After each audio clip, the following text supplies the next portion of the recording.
dry skin. Are you suffering with it, especially during the winter months? Dr. Gold, the Dr. Gold's Optimal Living Institute. I'm a functional holistic medical doctor, and I see a lot of patients suffering with that itchy, dry, red, scaly skin, and it can just drive them crazy.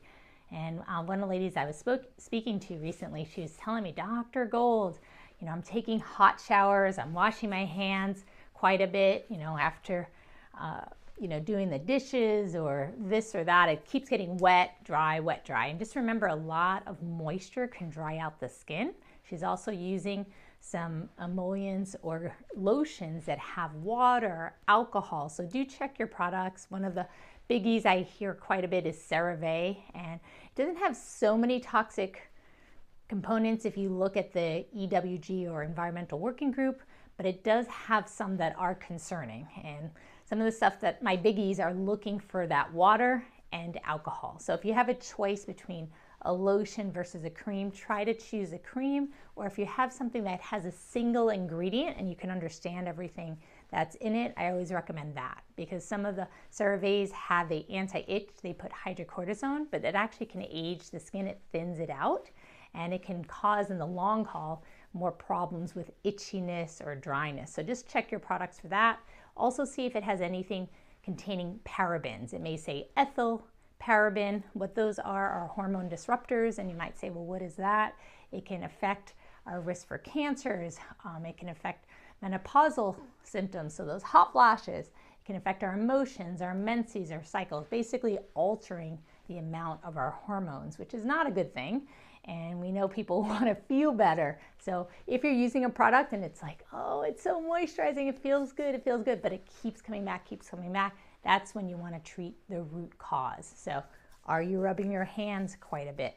Do you use a humidifier? Remember, if the air is so dry, it's colder out, we're putting the heat on, the area is going to be drier, so less humidity, our skin is going to dry out. How much water are you drinking? So all those make a huge difference. I know it's not easy, but it can get easier with practice, and try not to do what I just did. Even normal skin, if you just keep rubbing it, it will fray. My mom used to just scratch her skin, and I'm not kidding, it literally just looked raw. So leaving your hands alone, you may need to sit on them or wear some gloves or trim your nails, whatever works for you to make you feel better. And that's again, the end all be all. I'm happy to take consultations or give more advice. If you have questions, please share this post with your friends and family. It is something important. So you might say, well, what do I do for my dry skin?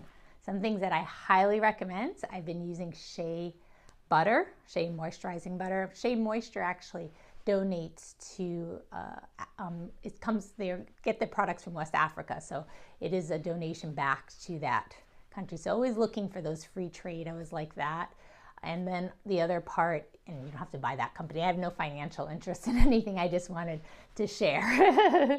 But if you can get 100% shea butter, it doesn't clog the pores. It tends to be a lot gentler on the skin, especially for people with sensitive skin. I also use Lucas Papaw. It's a natural petrolatum, but it also has papaya. It does come from Australia. So that works for me. I usually put that on the lips, inside the nostrils, and on my hands. The other part I try to do is not try to soak my hands or wash my hands in very hot water. If I do take hot showers for short periods of time, but not to have it scalding hot. Remember, the heat can cause expansion in the blood vessels. It can dry you out faster. Try to avoid alcohol or anything that contains alcohol on that skin. Lemons, anything acidic we want to try to avoid. And if you're doing the dishes, maybe wear some gloves, moisturize, and then for hand washing, again, yes, but maybe you want to use some of the gentler hand sanitizers that are more moisturizing. If you do use a little soap and water, just not so hot. Keep it nice and cool. Just do what you got to do. You don't have to stay in longer. And then keep it simple. Keep it simple. And if you need somebody else to wash the dishes, do that too. It's Dr. Gold with Dr. Gold's Optimal Living Institute. Remember, your health matters, and your beautiful light in this world keeps shining. Mwah! Love ya.